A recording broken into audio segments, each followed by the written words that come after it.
Peggy Carr, seorang ibu yang berusia 41 tahun, tewas karena keracunan dari minuman yang diberi oleh tetangga dekat mereka, George Trepal.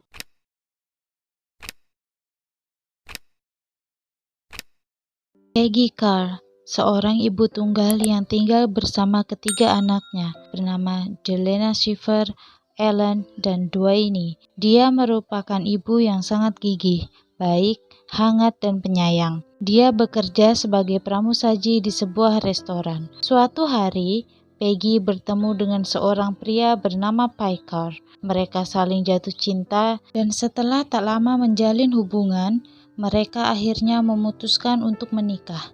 Anak-anak Peggy senang akan hubungan mereka. Kemudian, mereka pindah dan menetap di rumah Pie Carr di Alturas, Florida. Tanggal 20 Oktober, Pie memulai perjalanan pergi berburu. 3 hari kemudian setelah suaminya pergi, sepulang dari bekerja, Peggy mengeluh nyeri di dadanya dan sakit di kakinya. Setengah jam kemudian, dia merasa mual dan muntah. Saat Pie tiba di rumah, anak-anak Peggy ingin membawa ibu mereka ke rumah sakit. Namun, Pie menahan mereka dengan menganggap itu hanya flu saja. Karena rasa sakit yang tak tertahankan, akhirnya Peggy dibawa ke rumah sakit. Dokter melakukan beberapa pemeriksaan, namun tak menemukan apapun. Peggy hanya diberi obat untuk mengurangi rasa sakitnya. 3 hari kemudian, Peggy dilarikan lagi ke rumah sakit, dan kondisinya semakin memburuk. Dokter masih belum bisa menyimpulkan penyebabnya, namun tampaknya hal itu bisa menular. Dwayne dan saudara tirinya Travis dilarikan ke rumah sakit Winter Haven karena mulai muntah-muntah, dehidrasi, dan tidak bisa makan apapun. Kaki mereka juga terasa sangat sakit, sama seperti gejala awal yang dialami ibu mereka. Beberapa hari kemudian, kondisi Peggy semakin memburuk. Rambutnya rontok dan terlihat kurus. Seminggu kemudian, Peggy koma, sedangkan Dwayne dan Travis tak kunjung membaik. Dokter melakukan beberapa tes dan menemukan bahwa mereka mengalami keracunan dari sesuatu yang dikonsumsinya, sebuah zat yang mematikan, yaitu talium nitrat. Talium memiliki efek samping beracun yang dapat menyebabkan saraf dan otot mengerut dan mati. Pada tahun 1960-an, bahan kimia itu sebagian besar digunakan sebagai pestisida untuk membunuh hama seperti tikus. Namun Badan Perlindungan Lingkungan Amerika Serikat melarang penggunaannya secara luas pada tahun 1972. Bahan kimia ini tidak berwarna dan berasa.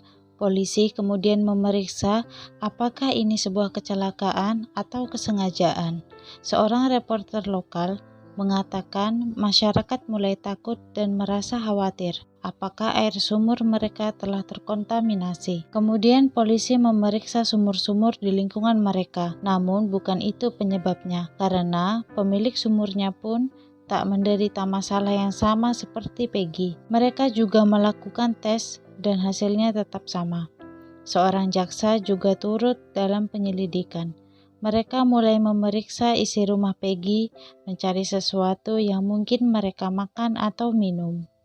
Mereka kemudian menemukan botol minuman soda yang kemasannya telah rusak dan berisi kandungan talium dari hasil tes dan pemeriksaan.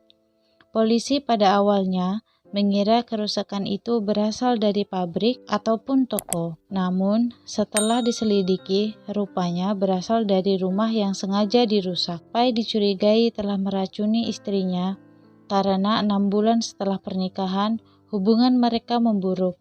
Dwayne merasa Pie memperlakukan ibunya dengan tidak baik dan berpikir mungkin ayah tirinya itu telah berselingkuh. Bahkan selama di rumah sakit, mereka tidak pernah sekalipun melihat Pie bersedih. Polisi kemudian membawa Pie untuk diinterogasi. Di sela-sela interogasi, Pie memberikan sebuah surat yang dikirim dari orang yang mungkin telah meracuni istrinya, yang dia dapat dari kotak surat. Anda dan semua keluarga Anda punya waktu selama 2 minggu untuk pindah dari Florida selamanya, atau Anda dan keluarga Anda mati. Ini bukan lelucon selamanya. Surat itu ditujukan untuk Paikar, tertulis dengan jelas di lembar depan surat itu. Pai berpikir itu hanya lelucon, lalu memberikan surat itu pada Peggy dan menyimpannya di dalam laci dapur.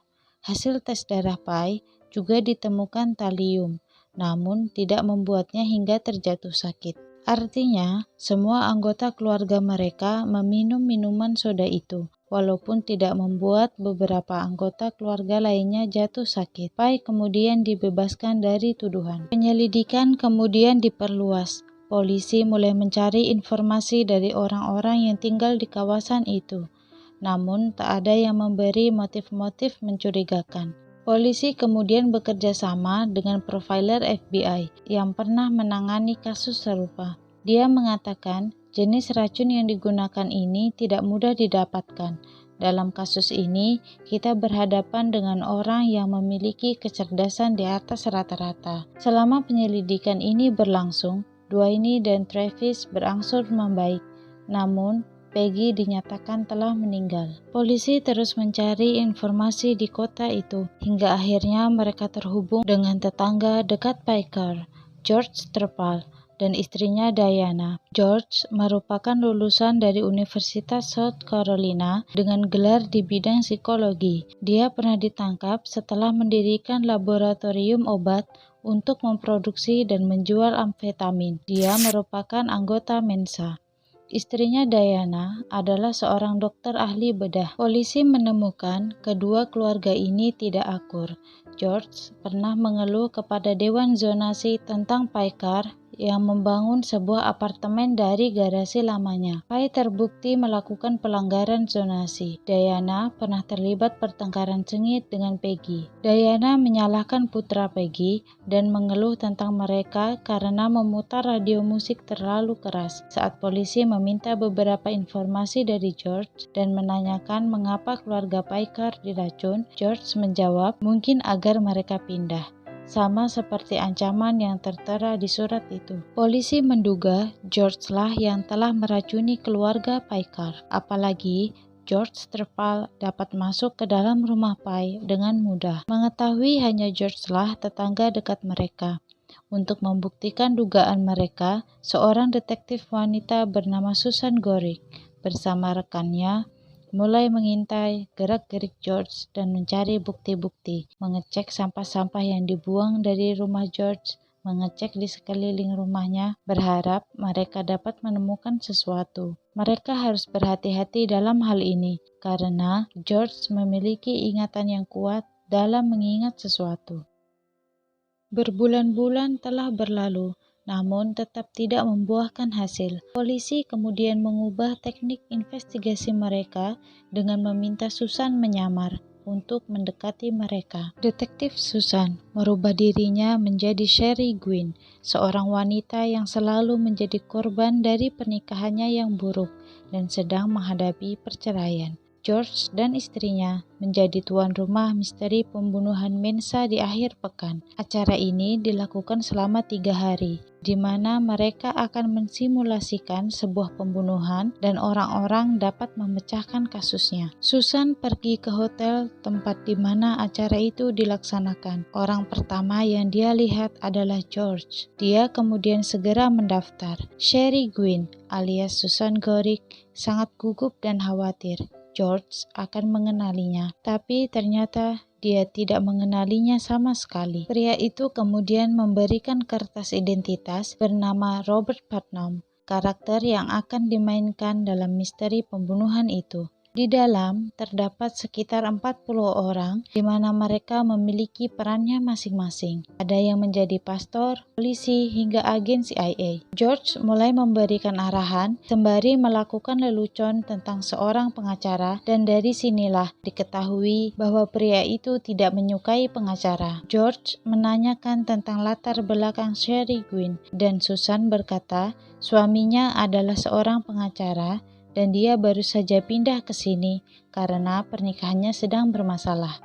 Di sela-sela obrolan mereka, tiba-tiba pengumuman pembunuhan pura-pura pertama akhir pekan ditemukan, dan kasus itu karena diracun. Hal ini sempat membuat Susan terkejut. Di dalam naskah cerita ini, ditemukan surat ancaman untuk tetangga yang dia tidak suka, pindah, atau yang lainnya. Dan di bagian lain dari naskah itu, menceritakan racun yang diletakkan di depan pintu tetangganya. Susan merasa ini bukan sebuah kebetulan. Sebelum acara itu selesai, Susan melakukan beberapa obrolan terakhir bersama George dan istrinya. Diana akan pindah ke tempat prakteknya yang baru, dan George berencana untuk menjual rumah mereka. Ini adalah kesempatan yang bagus untuk Susan. Dia kemudian mengatakan kalau dia sebenarnya juga sedang mencari rumah di sini karena setelah perceraian, suaminya akan membelikan sebuah rumah. George kemudian membawa Susan ke rumahnya dan menunjukkan isi rumah itu. Susan melihat dengan hati-hati. Mungkin saja ia dapat menemukan sesuatu. Dia diperlihatkan sebuah lemari dengan peralatan lab dan bahan-bahan kimia, dan diperlihatkan jalan rahasia kecil menuju perpustakaannya. Mungkin ini bisa menjadi alasan untuk melakukan penggeledahan, namun nyatanya tidak. Atasan Susan meminta untuk melanjutkan penyamaran. Suatu hari, Susan pergi piknik bersama George dan teman-temannya. Susan sangat berhati-hati saat melakukan penyamaran. Bahkan, dia tidak pernah makan atau meminum minuman yang diberikan oleh George. Tim pengawas selalu mengikuti dan mengawasi pergerakan mereka. Sherry Gwynn alias Susan berhasil membangun kedekatan dan komunikasi yang baik seperti seorang sahabat. Dia bercerita mengenai suaminya, dan George memberikan ide licik untuk membalaskan dendam Susan dengan cara merusak reputasi profesi suaminya sebagai pengacara. George bercerita kepada Susan tentang sebuah perjalanan di mana dia akan memberi tumpangan kepada pejalan kaki, lalu memberikan kue Oreo yang ada halusinogen di dalamnya, dan dia akan melihat orang-orang itu berhalusinasi. 1 tahun setelah meninggalnya Peggy, Susan belum bisa menemukan bukti apapun. Beberapa bulan kemudian, George dan istrinya pindah. Susan berencana untuk menyewa rumah itu, dan George mengizinkannya. Dan segera, Susan mengirim cek untuk pembayaran sewa. Susan sekarang telah memiliki hak hukum atas rumah itu. Susan kemudian memiliki ide untuk membawa penyelidik memeriksa rumah itu. Tim detektif dan FBI mengerumuni rumah itu, mengambil sampel di mana-mana, mencari jejak racun talium yang digunakan untuk membunuh dan meracuni keluarga Packard, dan mengambil beberapa botol untuk mengecek residu. Memerlukan waktu beberapa minggu untuk mengetahui hasilnya. Susan kemudian bertemu dengan George di sebuah taman kecil. Susan mengatakan 2 detektif datang ke rumahnya, lalu bertanya apakah terjadi sesuatu di lingkungan itu sebelum dirinya pindah ke sana. George menjelaskan bahwa seseorang di sebelah rumah telah diracun. Susan lalu menambahkan, para detektif itu mengatakan seseorang tidak pernah ditangkap atas pembunuhan itu, dan itu membuat Susan takut. Susan kemudian memberikan sebuah kartu nama detektif dan berkata mereka akan segera menemukannya. Melihat gestur George yang mulai gugup, Susan yakin dialah pelakunya. 3 bulan kemudian, tim FBI menelpon Susan. Mereka telah menemukan talium di salah satu botol yang mereka bawa. Keesokan harinya, polisi mendatangi rumah George yang baru dengan surat perintah penangkapan.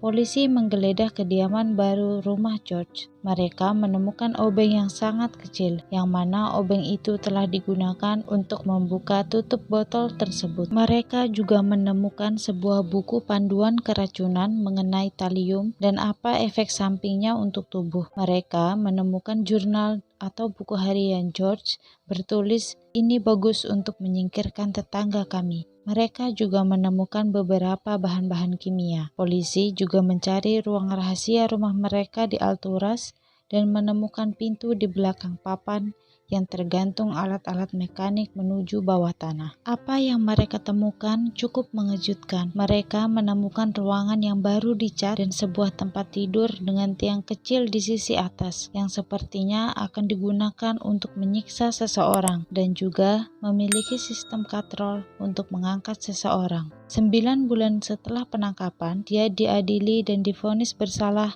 atas pembunuhan Peggy dan meracuni keluarga Packard.